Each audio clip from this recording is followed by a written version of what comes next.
प्रधानमंत्री नरेंद्र मोदी के जन्मदिन और सरकार के तीसरे कार्यकाल के 100 दिन पूरा होने के मौके पर सरकार ने कामकाज का रिपोर्ट कार्ड पेश किया। केंद्रीय गृह मंत्री अमित शाह और केंद्रीय मंत्री अश्विनी वैष्णव ने इस मौके पर एक बुकलेट भी लॉन्च की और सरकार की उपलब्धियां गिनवाई। प्रधानमंत्री नरेंद्र मोदी का जन्मदिन देश भर में उत्साह के साथ मनाया गया। इसी दिन नरेंद्र मोदी सरकार के 100 दिन भी पूरे हुए हैं।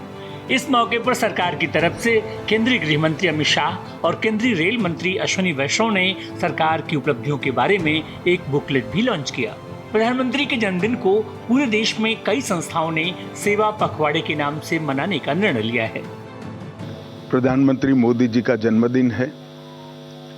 पूरे देश में कई संस्थाएं जन्मदिन को सेवा पखवाड़े के नाम से मनाने का निर्णय किया है, जो हर साल करते हैं। 17 सितंबर से 2 अक्टूबर ये 15 दिन देश भर के सभी जरूरतमंद लोगों की सेवा में हमारे जैसे कई कार्यकर्ता इसको लगाएंगे। केंद्रीय गृह मंत्री ने इस मौके पर सरकार की तमाम उपलब्धियों के बारे में बताया। प्रधानमंत्री नरेंद्र मोदी के तीसरे कार्यकाल के 100 दिन में सरकार ने 3 लाख करोड़ रुपए की परियोजनाओं को मंजूरी दी है। इसमें से ज्यादातर परियोजनाएं रेलवे, रोड, पोर्ट्स और एयरवेज से जुड़ी हैं। सरकार ने कैपिटल एक्सपेंडिचर भी बढ़ाकर 11,11,000 करोड़ रुपए कर दिए हैं। इसके अलावा नेशनल कोऑपरेटिव पॉलिसी के ड्राफ्ट को भी अंतिम रूप दिया जा रहा है। टैक्स और पेंशन के मोर्चे पर सरकार ने मध्यम वर्ग को राहत दी है। आयकर छूट की सीमा बढ़कर 7 लाख रुपए कर दी गई है। इसके अलावा प्रधानमंत्री सम्मान निधि की 17वीं किस्त भी इन्हीं 100 दिनों में जारी की गई।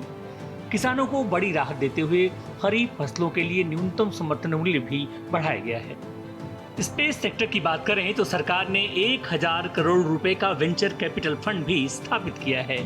इन्हीं 100 दिनों में 11 लाख नई लखपति दीदियों को सर्टिफिकेट भी दिए गए हैं। सरकार का एक और बड़ा काम मुद्रा लोन की राशि 10 लाख से बढ़ाकर 20 लाख रुपए करने का रहा है। केंद्रीय गृह मंत्री ने कहा कि 60 साल के बाद पहली बार देश में राजनीतिक स्थिरता का माहौल बना है। 60 साल के बाद पहली बार कोई एक नेता तीसरी बार अपनी घोषणा के साथ देश का प्रधानमंत्री बनकर देश का नेतृत्व कर रहा है। 60 साल के बाद पहली बार देश में राजनीतिक स्थिरता का माहौल आया है और नीतियों के सातत्य को भी हमने अनुभव किया है। इस मौके पर प्रेस कॉन्फ्रेंस में केंद्रीय गृह मंत्री ने पत्रकारों के सवालों के जवाब भी दिए। सर, मैं कृष्ण मोहन शर्मा, भारत एक्सप्रेस से।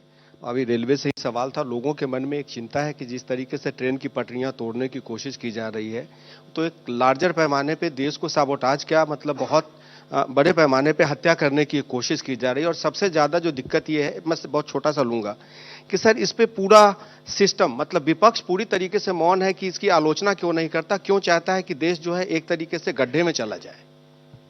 विपक्ष करे न करे, हम बहुत सजग है। 1,10,000 किलोमीटर की रेल पटरी का नेटवर्क है। सीबीआई, एनआईए, रेल पुलिस और गृह मंत्रालय चारों बड़ी शिद्दत के साथ इसके प्रोटेक्शन की हम स्कीम भी बना रहे हैं और आगे पर कोई सैबोटेज की घटना न हो, इस पर क्रियान्वयन कर रहे हैं। केंद्रीय गृह मंत्री अमित शाह ने इस मौके पर सरकार की आगामी योजनाओं के बारे में भी विस्तार से बताया। इसमें उन्होंने ये भी बताया कि सरकार इसी कार्यकाल में वन नेशन वन इलेक्शन के प्लान को भी लागू करने जा रही है। कृष्ण मोहन शर्मा, भारत एक्सप्रेस, दिल्ली।